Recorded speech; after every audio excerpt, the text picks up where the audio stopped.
على شوربه ولا حاجه؟ لا ولا شوربه ولا سلطه ولا اي حاجه. معرفش والله، ده اخويا كلمني منهار يا معلم واقف. اخويا كلمني وبتوريني الفيديو على النت، فبيقول لي انا مسافر وكده وعايز الطلب اللي هو على النت. بيقول لي انا باجي لك بس انا مسافر دلوقتي، ودي لاختي 3 طلبات. قلت له حاضر عينيا.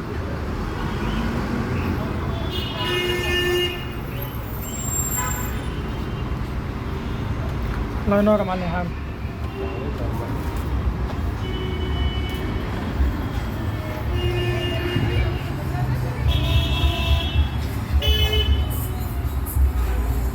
ادي بداية سنة 2024 يا عم حامد. أول حاجة خالتي تموت فيها حول الله. كله ماشي. كله ماشي أنا عارف، بس عمال آخد خدمات ورا بعض والله. الحمد لله. يعني أبويا ما كملش 5 شهور. والله أمي من سنتين. الحمد لله. الحمد لله على كل حال. لا حرمه جميعا يا عم. لا يا سعد. عامل ايه يا سعد؟ الحمد لله. الحمد لله. الحمد لله يا سعد. محدش عايز. رسمة امتى؟ لا الدفن. دفني. قلت لسه محفوظة مش هو الدفن. دفني؟ نتكلم بابا الصبح. نروح العزا بالليل. رايحين بالليل. خلاص محدش عايز. يا احمد اتفضل يا احمد. جيب عايز حاجة ليك هنا؟ خد خش خد اللي انت عايزه. خد اللي انت عايزه.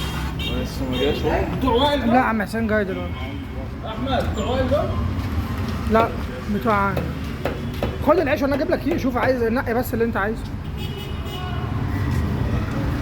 خد شوف اللي انت عايزه. اديله شنطة. ادي شنطة لسعد.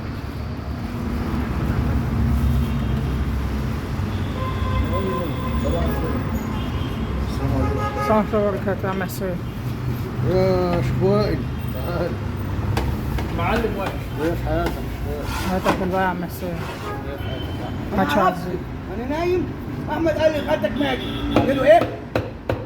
هو انت هتقول لي بقى في حياتك وانا اقول لك بقى في حياتك؟ ما خالتي وبنت عمك. هذا الجه جاري. انا عرفت ان في حاجه. اسمه ايه المكرم؟ انا الساعة نايم. 8 الصبح. احمد فتح له. يا عمك محمود اتصل بيا. قال لي ايه؟ رايح لها بالليل. رايح لها بالليل. رايح الجو. قلت له خلاص روح انت وانا بالليل اروح انا يعني عارف. ايه؟ الحمد لله. سلام يا سعد.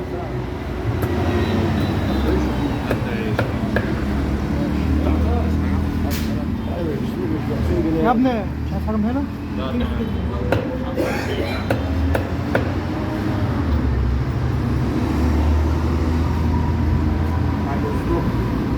بعد اسبوع انا هتكلم كلمه عشان ما حدش يزعل. طب استنى لما اخلص الفيديو عشان لو طبعا هتغلط. انا مستني على نفسي. لو حامد اتعامل معايا بالاسلوب ده تاني انا مش هعترف حد. لان انا مش جربان ولا مقشف. ابقى شويه بتاع الست دي بعتته اسبوعين ما عادش دخل اي بتاع. خلاص قمت طالع اطلع طلعت واحترمت. والمخرج سنه كنت عايزين يا ابني برضك عن نفسنا وانا يعني لا مؤاخذه. لا يعني سيبك من السلطه. يعني انا الدرجات دي هات بس شغل